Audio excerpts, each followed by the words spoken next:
CTs and stuff show up more on our oncology side of our world. I'll try and put some pictures in it for the next group, sorry about that. The endometrial stripe I was talking about, if you just looked, have y'all done any radiology kind of imaging? You've seen stuff?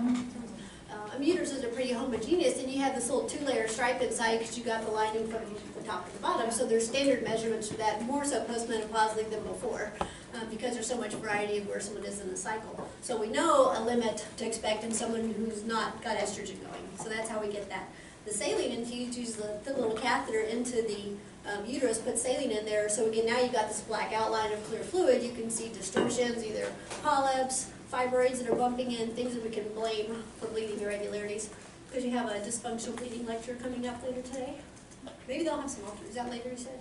Yeah, they may have some ultrasound to show some of the things we're looking for.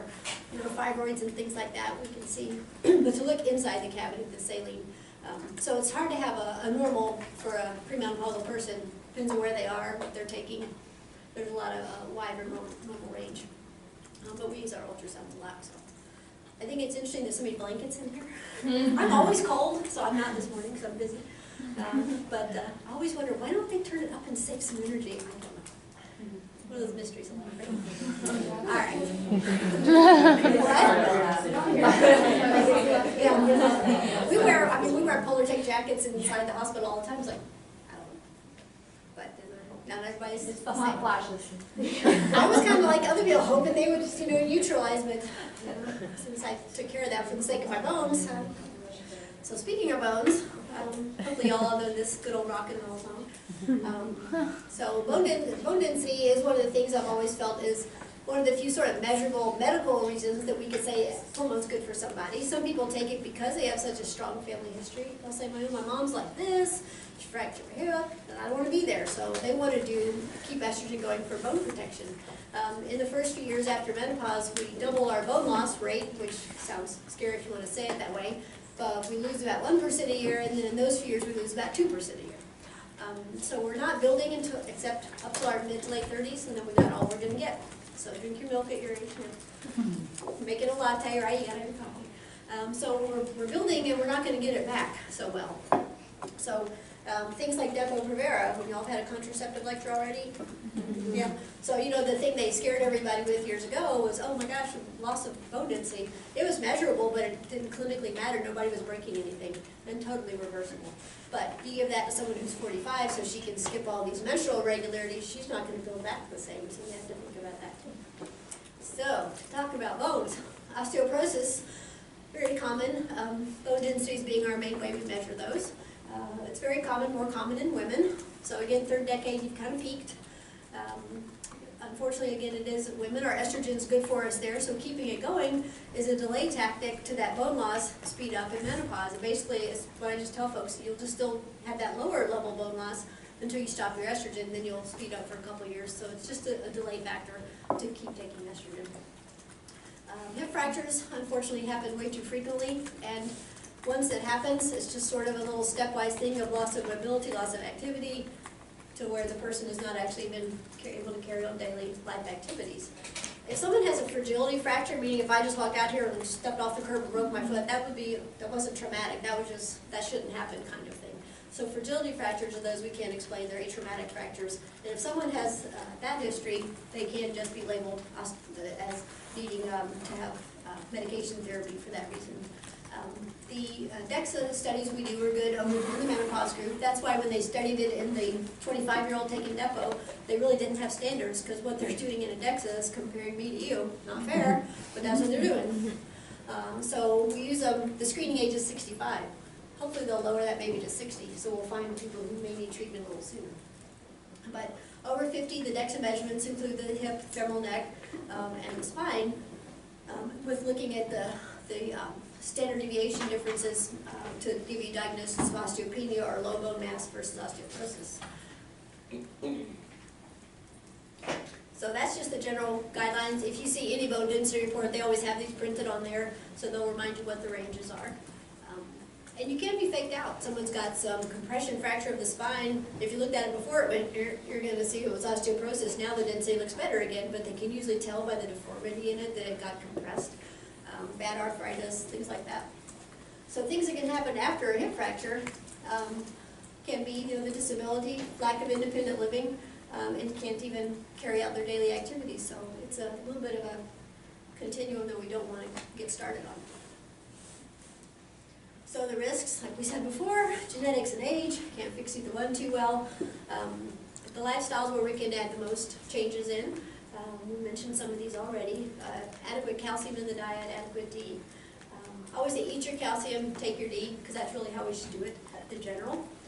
Low BMIs, and then the menopausal status we mentioned where you lose a little bit more. I keep saying I'm going to take a picture of me with a drink and a cigarette and say poster child for bad things happening, but we fight back. So again, the studies are indicated over 65 right now. Hopefully they're going to lower that. If someone's had a fragility fracture, you need to look and see who knows how good a historian they were, what really happened when they had a break. And if they're younger than 65, depends if they have other risk factors. If they had either early loss of estrogen for whatever reason, again, low BMI, family history, you get bad points on your FRAX score for their family history if one of your parents had a hip fracture or osteoporosis. Smokers, again, bad for bones, more hot flashes, again, not good for anything. Increase alcohol intake. And can you think of a medication that's just long-term someone might take that's especially bad on bones? Steroids. Steroids, that's one thing. And there's others, but that's the real main one we think about. Anyone who had to be on chronically or repeatedly long episodes, maybe for asthma. So we know that that's a risk factor. Have you seen the FRAX, F-R-A-X? Mm-hmm. Yeah, so that's another way to put in some information. You can do that without someone having a bone density too. You can get an idea just based on history. So vertebral fractures, as I mentioned, they're kind of sneaky. That's why the women don't remember how tall they are anymore, because they kind of shrunk. Like the second one from the bottom on the vertebra, you can kind of see it's wedged a little bit, so you can kind of see how it can compress.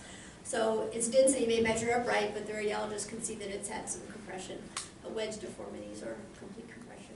So that's how they look at it. It's easier than doing a colonoscopy or a mammogram. Anybody seen anybody get a bone density? You just lay there. The thing scans over your hip and your spine, and you go. So nothing else you gotta do. Pretty easy. So people do that when we suggest it, a little bit better. The FRAX calculator, as you said, you've seen, you can plug in some numbers if you have more, just history. It takes a measurement from the femoral neck that you get if you do have a bone density done. It looks at their 10-year risk of osteoporotic or hip fracture, and that's one way to guide therapy. It's kind of like on the pap smear, if it's atypical cells, you want that HPV to know if you care or not. It's like if they're osteopenia, you get your FRAX score, it kind of helps you know a little bit more if you're going to talk medications or not. And plenty of people will choose not to. I tell our students and residents all the time, you can't make anybody do anything. Just always feel like you're the educator for them. You're trying to just let them know the reasons that we're going to do this or that is suggested. They don't have to do it, but you've done your part. So, page off the FRAX calculator, where you can see some of the history questions they ask, medications, and then if you have your bone density scoring, you can put that in. So, North American Menopause Society recommends treatments when the postmenopausal women have vertebral hip fracture or diagnosis of osteoporosis based on that standard deviation, or if the FRAX calculator is over the cutoffs for their fracture risk. So, kind of done some other thinking for us. One of my other favorite things that's done thinking for us, they talked about the medical eligibility criteria, CDC app for contraception. You have contraception top already? Yeah. Like CDC as an app, it's like everything's graded 1 through 4. Great, you can have it. No, you can't, based on all kinds of medical history. Again, they've done some thinking for us, so we appreciate those sorts of things. So for osteoporosis treatment, most everybody's seen commercials for Prolia and all these others that are out there. So systemic estrogen, some things are preventive and some things are treatment. And again, on the menopause.org website, they have a nice little list of them that way too. So estrogen is for prevention. Again, we're delaying that speed up in bone loss, but it's not really a treatment. It doesn't really build me back up. It just keeps me from losing it so fast. So we think of it as something they may do preventively. The estrogen by itself, estrogen plus progesterone if they have a uterus. And the last one is Duovy by brand name, which is estrogen and a serum. The serum protects the endometrium so they don't have to take progesterone. It's doing that job, but it's also helpful for bone density. Bisphosphonates, Fosamax, Actonil, Boniva, all those you've seen in the commercials for prevention and treatment. And that's really the first category that everyone will usually be offered. oral medications. When they started out, they were every day. Nobody wanted to do that because you had to wait 30 minutes before you could eat or drink, and that was a real hindrance to that morning coffee and breakfast. Then they got weekly, then it was monthly, so they're kind of simplifying it so people can still have the treatment and tolerate the regimen. The SERMs, raloxifene is a Vista by brand name, again was initially used for the bone density, and then they found out it worked like tamoxifen in a study called the STAR study, so it's also used for breast prevention for those that are at risk. Forteo is different. It stimulates osteoblasts. All the others actually stop your osteoclast from tearing your bone down. So that's how the anti-absorptives work. The bisphosphonates, they stop your osteoclast activity. So we're not remodeling it and building it up, so let's stop doing that, breaking down remodeling. But Forteo does stimulates the osteoblasts for building, so it's a little different. They use sub-Q, a little more involved from a patient standpoint. Prolia, twice a year. Again, back to inhibiting the osteoclasts. And calcitonin can be used, but isn't as effective. Most of us in OB/GYN don't go past the bisphosphonates. If someone's not improving with them, we often work with the endocrinologists who read our bone densities in their primary care to talk about the injectables. So as we gradually get our menopause clinic rolling, we'll probably get more involved with the other treatments. So bisphosphonates, we mentioned first-line therapy. They do a better job for the vertebral versus non-vertebral fractures. Most people take these orally, again, weekly or monthly, and those are all the generic names for those things. The SERMs, again, raloxifene, prevention and treatment. Again, estrogen, remember it's the one it's really only good for keeping what you got. Vista was also, again, found to be helpful, like I said, over like tamoxifen is, so they use those for breast prevention. It's a tablet, and then Duovine, again, is the equine estrogen part and the SERM part, but in this case, this blocks the estrogen effect to the endometrium, because our golden rule, as I say, with hormone therapy, if you have a uterus, you can't just have estrogen, because I don't want to give you uterine cancer. So that's also approved as prevention. So we want to try and help people be a little healthier too with their bone density. We all feel like that sometimes in the morning anyway. So calcium, we know should be good, and that's why I say eat your calcium. People go popping these 1,500 milligram supplements can have some negative effects. So we should get 1,200 or so a day in our diet to maintain the bone health. Most of those tablets come in 500 and 600s, and women will say, I'll take 2 of those, but yet they eat their yogurt and drink their milk and eat their spinach. I'm like, we probably kind of need to add up what you get on an average day, which people can figure out what's in their food if they want to try that for a few days, and realize they might only need 500 in a supplement. If you take too much, you can increase your risk of kidney stones, and even they think add to some atherosclerotic disease you could have. So eat your calcium first, only supplement if you don't feel like you eat enough. Most of the supplements have, calcium and D together. That's great, because that way we don't have to remember to take our D. They don't need to be taken together. You just have to have adequate D in your circulation anyway to absorb your calcium well. So when they did give it to women over 60, they did have decreased good fractures. So we don't want too much of a good thing when it comes to calcium supplements. The vitamin D, we mentioned, is very common to be low. I check lots of people, and I'm surprisingly, even runners, golfers, people who are outside, they're still going to be low. It's kind of surprising sometimes. So it helps you absorb the calcium you eat, so it doesn't need to be in that same pill. And women are very proud to say, I have calcium with my D. It's like, okay, you can take your little D gel tabs, you can take it some other way too. So I think commonly they think it goes together because that's how it's sold. So we've usually like the levels, our lab's like 32 and above is normal. You'll see different values. Getting much higher, like 60 and 70, you don't get more benefit. So once they're 40 to 50 range or so, that's all you need. They can take 2,000, 1,000 or 2,000 a day usually from over the counter. When people are low, we up that dose for various amounts of time with higher supplements. 5,000 a day, 50,000 a week, all kinds of regimens to get them back up to normal, and then see if a 2,000 a day will sort of keep them there. That's when we know they're low. So similar reasons that people will have osteoporosis. They're low D, they don't see the sun, older age, poor absorption, different reasons that they may not have adequate vitamin Any questions on the nutritional side for bone's sake? Okay. Cardiovascular disease, I always say, isn't it our heart giving out that kills all of us, but they mean from the vascular disease aspect. When hormone therapy is given at the time of menopause, it seems to decrease risk of heart attack and be beneficial to cardiovascular health. The Women's Health Initiative, again, their question was, hey, does taking estrogen decrease cardiovascular disease? Well, you started too late with the age group, and the answer was no. So that was a big deal. They said, oh, this is bad, don't take estrogen. But when you start it in the first 10 years, closer to the time of menopause, so early 50s, then they actually decrease these risks. And that's just a big difference in what they kind of put out to the public when the study came out years ago. So I've had people like early 60s, and now these hot flashes never went away, darn it. You know, they may still be one of those people having them for the extra years. Then can I have some estrogen now? It's like, no, you can't. You waited too long. So you don't want to make them feel bad, but they literally waited too long, so you just let them know that now they've got risks instead of benefits because they could have done it sooner. So we talk about the alternative methods or the SSRIs. So as the Women's Health Initiative, it's not a prevention for cardiovascular disease. We know that estrogen can have effects on our lipid profile. So we are aware of beneficial to it, especially in the early years after menopause. We tend to have less cardiovascular disease, less MIs when you started at the time of menopause. So I'm saying it over and over because that's like the answer people need to understand. It's like sooner the better. If you're going to do it early on, you get the benefits. The only potential thing that's not beneficial is your breast, which you would wait a couple of years, but then you've lost your other cardiovascular and your bone benefits. So we have to decide what that individual needs the most of for their future wellness.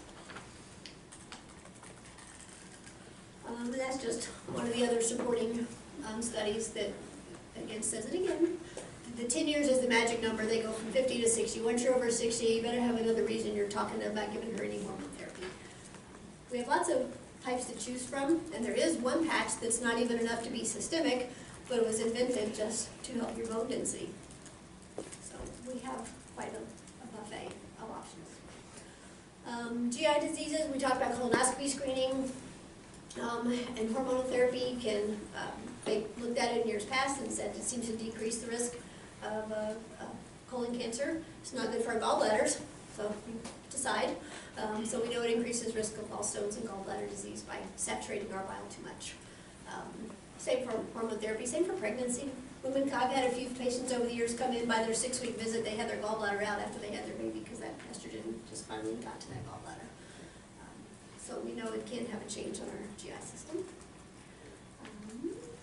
Glucose metabolism worsens with weight gain and aging, so we're already, using some risk factors are showing up for most women as they're gradually gaining some weight. Again, cortisol is more available after menopause, so we don't have increased levels, but that's to account for some of the weight gain, especially mid-body weight gain when we get. So hormonal changes in menopause can contribute to the worsening glucose metabolism if they have increased weight. We know there's more cardiovascular disease with diabetics. Most of them now are started on statins right off the bat anymore. We can screen them, or maybe screen their A1C, we may be doing a chemistry for their fasting, or they may have a primary who's taking care of this.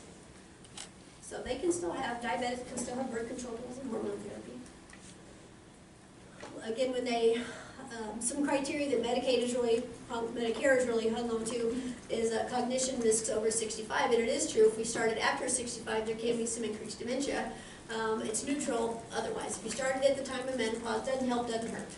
So that's the bottom line, because women are worried that it was going to cause them memory issues. The fog they get during menopause isn't a dementia or anything that's permanent, but a lot of people will feel like they don't focus as well, can't concentrate the same, and estrogen doesn't necessarily make that completely better either.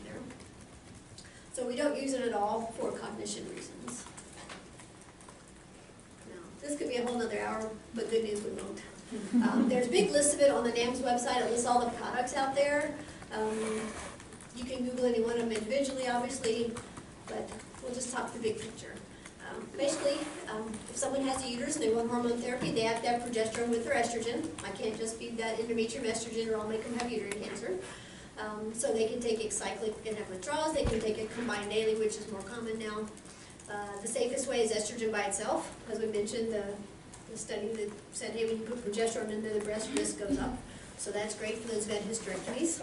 A lot of people now have had ablations for bleeding, which we'll probably hear about this afternoon in your dysfunctional bleeding talk. But that doesn't count because we know we don't get every speck of that endometrium treated, so that doesn't mean they don't have to take progesterone also. So that's become a more common group of people because we do a lot more ablations now. So the old phrase is lowest dose for the least amount of time. And I have people who tell me I'll pry it from them dead hand, so their time frame, they're looking long. And that's estrogen only group, so that's kind of okay.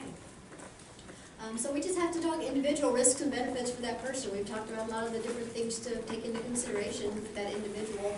You can't just globally look at everybody the same. The lower doses, the least we can get away with, that's great. And usually if I start them on something, maybe they're right at the time of menopause, give me a couple of years, I'm going to start telling them, can we go down to a lower dose just because I'm supposed to, but we don't need more to do the job. We mentioned testing. We don't do any blood level testing to say that they're taking enough. When they tell me their hot flashes are gone, they're taking enough. So in a few years, if they can take less, good. It takes even less than that to do your bone benefits. So the lowest doses out there are enough to give you the medical benefits of it. We're just raising the dose when we need to get symptomatic benefits. So anybody heard of saliva testing? NAMS will shame you. But we're not supposed to do testing. Those who are in the clinics that do natural, especially pellet therapy, they're checking every little, their progesterone, their testosterone, their estrogen, and just getting them all tweaked right, and that has nothing to correlate with how they feel in the real world. So when they've studied folks, looking at measuring levels, testosterone, estrogen, it doesn't correlate with how they feel. So there's no support for testing levels to manage therapy. The only reason we would test testosterone beforehand if we were giving it to somebody is to make sure they're not high to begin with, that they don't have too much, where we have to look for an ovarian or adrenal overproducing tumor growth. We see a fair amount of, I call them pellet people, who come to our clinic from the other providers. They don't usually manage some of their side effects like irregular bleeding, and a lot of people are not overall happy with it after a while because it's a bit of a roller coaster. It's like getting a shot. You get a pellet, you're great for about 6 weeks, and then you do like this, but you can't have your next one until it's 3 months. So it's a little erratic. It's not FDA approved. Any idea why it's not FDA approved? It's compounded, so they can't go in and test a batch. So they can't say, yep, your factory's making it correct. So nothing compounded is FDA approved. They're using the same ingredients we have. I'm all for compounded things. I talked to those pharmacists, we figured it out. So it's not wrong, but people think it's natural or it's better. Same risks and benefits. Compounded pellets, pharmaceutical, it's all the same risks and benefits. If it's estrogen, it's estrogen. I've seen people getting the pellets who don't even know what's in their pellet. I've seen testosterone levels over 1,000. It's like, we never had that much. One said she would chase the mailman. Well, she might. You give her that much.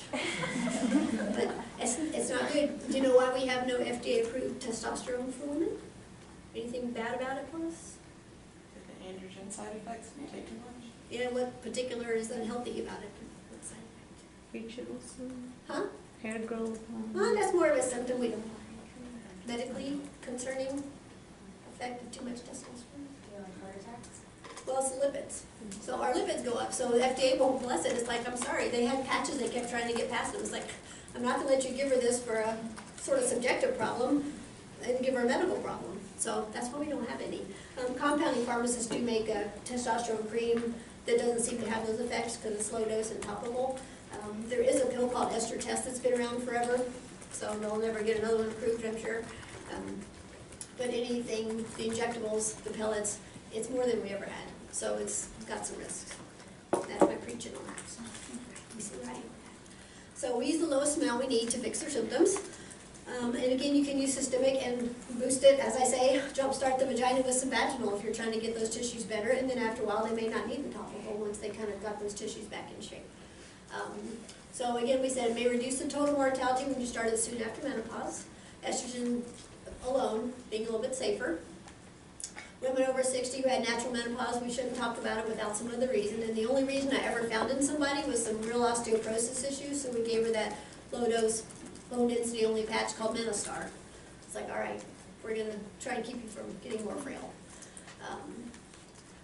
They don't really know that the difference in duration when their menopause has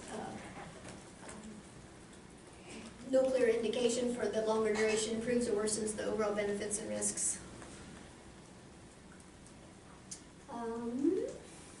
So if women say have menopause early, whether we took their ovaries out or it was premature, it's kind of a freebie to take some estrogen until you're the average age of menopause. And then we start counting all the risks of your 5 years of combination being safe for your estrogen only time. So up until the average age when you would have lost it anyway, they don't really look at the risks at the beginning.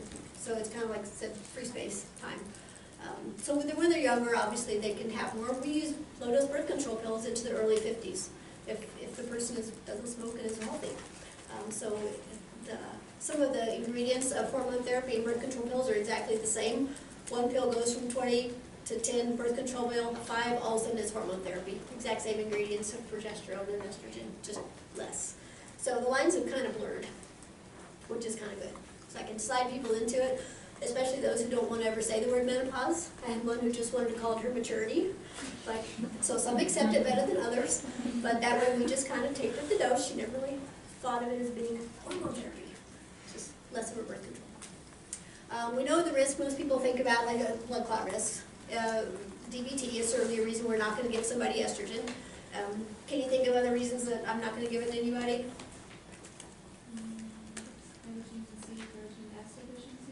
If they have, well, thrombotic risk, more so birth control pills, hormone therapy would be something to talk about, and that's when I would go to transdermals, because they skip the liver. So we skip most all the thrombotic risk, really. Other people who can't, besides thrombotic risk people, other medical reasons? Obesity? No, I can still have it. Like estrogen cancers, so many breast cancer, uterine cancer, folks are not going to get it again. But anybody who's got a blood clot history, and you have to really ask them, because some people will be talking about a phlebitis, a superficial problem, so they can still have it. But we know it increases the risk of DVT, so if they do have a thrombogenic mutation, that might be something to talk about that they don't want it, or definitely if they're going to use anything, use transdermal. So it's kind of worse at the beginning, and then we sort of adjust, so the risk gets a little better over time. They're trying to study the transdermal versus the oral. They know it doesn't make some of the liver function thrombotic changes happen. It's going to take a long time to really see it. They'll probably never categorize it differently and safer, but I get people on transdermals via patches or topical gels if they're willing. And the synthetic progesterone, that's the Provera hydroxyprogesterone we talked about. So the micronized progesterone that's bioidentical doesn't seem to even have the same risks. So I can write those two separate things. They don't make a nice combo pill for me yet with those, but for about $30 a month, most people can get those two pills for one a day. So that's not outrageous price. So the baseline risk increases with age, as we know. You throw in other risk factors like obesity. We have to worry about that more when we're talking birth control pills. They can start having enough risk factors that medical eligibility criteria guideline will say don't give them birth control pill. Hormone therapy's got different rules. They can smoke and still have hormone therapy. So we do want to watch for their other risk factors that we talked about. So there's lots of ways we can give it to somebody. We can use the low-dose birth control pills. And that's, again, some of them being carried over because they actually still need a contraception. Some of them have already got another method in place, but yeah, I can use this as a way to protect their uterus and give them estrogen. If they don't have a uterus, they can have estrogen alone. Some may try progesterone by itself. Again, the natural progesterone makes some people feel sleepy, might help hot flashes a little. So you can have progesterone by itself, but you can't have estrogen by itself. Again, kind of the golden rule. We can do the combinations, they can do the agonist, antagonist, like the Duobi, and people do take androgens. You heard my preaching. So the contraceptives, healthy, lean, non-smoking, no other medical problems, we can use that. Pills, patch, or ring, they can have one, they can have the other. Except, you had your contraceptive talk, you said? Does one of those have a limit that the other doesn't have? Remember? Pills, patch, and ring. Like for removal? Do you mean removal? No, just who wouldn't be suggestible. I mean, the patch has the weight limit, remember? 198, basically 200 pounds. So we just have to make sure there's a safe person who could normally have an oral contraceptive. Then we can use it. And lots over these years, give them regular cycles or give them none, whatever they like. We can use, as we talked about Depo, say they're having irregular bleeding, that's what's bugging them the most, they don't really need estrogen yet. You can give them Depo for a few years so that they can be amenorrheic, hopefully, until one day you go, you're 53, 54, how about let's stop it and see if anything happens anymore. That's the same age we arbitrarily will stop birth control pills when it's used for hormone replacement, about 53, 54. By age 55, 90% of people are menopausal. So we're just kind of going to, hey, odds are you don't need to take this, so let's take risks away if you don't need the medicine anymore. And then they might find out, well, yes, but now I have hot flashes. Well, good, now I can give you a lower dose. I can still fix that without the same risk of oral contraceptives. We can use the progesterone IUDs, which we have 4 of now, to protect the endometrium. Really only one, Mirena, is the higher dose one, has also been used even to treat endometrial cancer. It does such a good job of thinning that lining. The off-label use, somebody can have estrogen in their system, even be giving it to them off-label, and have a Mirena as their progesterone. So that's been done. Progesterone-only pills we use like when people are breastfeeding. Can be used, but not really good at regulating bleeding problems. Not going to give them estrogen. Estrogen alone we talked about, good for your bone density, good for your hot flashes. By itself, if they don't have a uterus. Some people may not tolerate progesterone. That was more of a problem when all we really had was Provera. Now the others are better tolerated, but progesterones may give people mood issues if anything does. But we still sort of say, well, you have to have some. So we use different preparations of that. You can't count on the topical creams, like people get progesterone cream over the counter made from yams and what have you. We don't know that those are absorbed at all, some of them we know are not. So we can't count on any of those non-prescriptive progesterones to protect the uterus. We do have to use something that we've known that's been studied, so a prescriptive progesterone. And wherever they want to put their estrogen, when there's somebody new and they're saying, well, I think I'll have some, and I'm like, where do you want it? So aside from shots and pellets, we have everything else. So they can do an oral pill, they can do a patch, they can do a topical gel or cream, a little package, rub on your thigh, rub on your arm. And there's a vaginal ring called Femring. Unlike the one that's just made to help your vagina, this one's your systemic replacement dose. So there's a couple strengths in that. So that can be left in for 3 months. Great, they don't have to remember a whole lot. The main reason we get progesterone is to protect the endometrium. I think we've beat that up a few times here. They can do cyclic or daily. Most pick daily. Who wants to have cycles when you don't have to? The micronized progesterone is the bioidentical version, which is per meter and by brand name. And it's the one compounding pharmacists will use in their combinations. And as I just said, over the counter we can't count on. It doesn't get absorbed well enough. The combinations, we have pills and patches that already have estrogen and progesterone balanced out for you, just like birth control pills do. Most have a little bit of choice in the ratio of the ingredients. The 2 pill versions have 2 different strengths each. The patches, one has only 1 combination strength, one has 2. So we don't have as much to pick from as if we use 2 separate estrogen progesterone, but yet it's convenient. And when it works, that's great. So with the combination, again, we're supposed to think after 5 years, I'm supposed to have the talk. Okay, now your risk might be going up. What do you want to do? It's like, I want to keep taking it, or I'll stop in a few months and see how I feel. That's fair game. With estrogen only, they looked up to 7 years and quit looking. Breast didn't seem to have an increased risk, so we don't have quite the same endpoint for that. And again, it's a freebie if they had menopause early. You don't have to talk about it until they've been on it for a few years after 50. ACOG doesn't say we have to ever stop. Medicare is the main organization that puts a limit on it, and basically when you're on Medicare at 65, we have to do all kinds of fun things to get them to still pay for it. We have to justify it, say they tried other things. Sometimes they won't. So the nice, inexpensive ones for the $4 a month at Walmart and Target is what we can still go to. So that's not a lot to ask a patient to pay if they still want it, if their insurance won't bless it. And some have just been on it. They don't have osteoporosis. They don't have other reasons. It's just something they've been taking and plan to continue. So I've made a handout for patients. They think, well, you just fill out a prior auth and I'll get it. Have you all heard of those or been in clinic? Yeah. Pain in the tushy.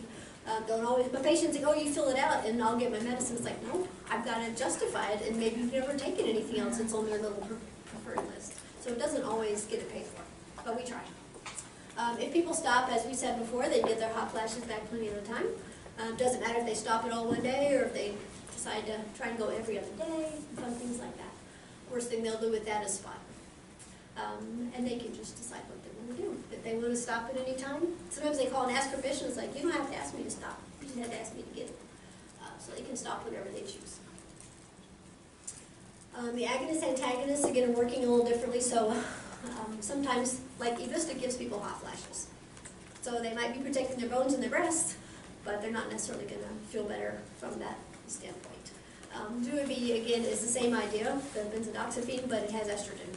But the certain part of that protects the endometrium, because otherwise they would get hot flashes. So there's the estrogen to Tamoxifen is usually just our breast cancer patients. We're watching their endometrium. It also gives people hot flashes. We mentioned some about testosterone. Ovaries make some, adrenals make some.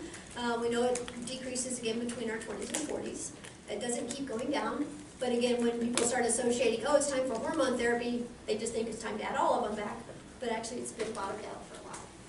When they tried to study menopausal women and gave some testosterone, did their little surveys, they really did not have a direct correlation to libido. So it's not indicated, neither is estrogen for libido purposes. If we had something magical, I wouldn't work very many days a week and a lot of people happy. So there is no recommended level of testing. Again, if somebody's going to give it to them, they need to know before they start that the person doesn't have an excess amount that would indicate looking for a tumor or a hyperplastic area of their adrenal or ovary. But to follow a level doesn't correlate with symptomatic improvement. And again, we talked about if they actually have sexual dysfunction or hypoactive sexual desire disorder, they do feel like there may be some benefit. But again, that's a separate diagnosis you have to make. If they've taken estrogen and feel like they just really want to try something, we can offer the topical. For some of my younger patients, like endometriosis folks who had their ovaries out maybe in their 30s, they still did have a better level of testosterone. So that's someone in the group I will talk to about using Estrotest for a while, because they do get some testosterone back that way. And then later on we can try to decrease it. It only comes to the generic, I have it up there in brand name, but it doesn't come under that name anymore. And as we said, we don't have a testosterone by itself for safety reasons. Mention all the others that are kind of off-label use. They'll be testing blood levels to see that they're in a normal range, but for menopause, a lot of normal range is low. So again, we don't use testing blood or saliva to follow along with therapy. So bioidentical is it's not safer, not less safe. It just means it's the same chicken wire chemical version of it that your body makes. That's what we're giving to the body. So Estradiol, which is cheap and generic, Micronized Progesterone, those are all some of the ones we use. We mentioned how compound is not FDA approved. No difference in safety, bioidentical or otherwise. There's still estrogen in the women that get it. That's some of the things we talked about, the menopause.org. Send your patients there, look up stuff there. They have some great write-ups. You can look at pretty much everything except teaching tools on there without being a member. But if you look under, there's things called position statements. I forget which way you get to them, but they're called position statements, and they're really the sort of summary write-ups on things like hormone therapy, vaginal estrogen, and a really good one on osteoporosis, because it goes through all the risk factors, all the meds, why they work. So those are good. I think patients can read most of those too. They're not too sciencey, but they're good for us to read. And ACOG, of course, will have things. Both those websites have handouts that you can give patients, because we made a little file of them because you don't have time to tell them everything. But I try. That's how I get behind every day. Luckily, as you can tell by now, I talk fast. So hopefully I didn't talk so fast. Y'all listen fast, right?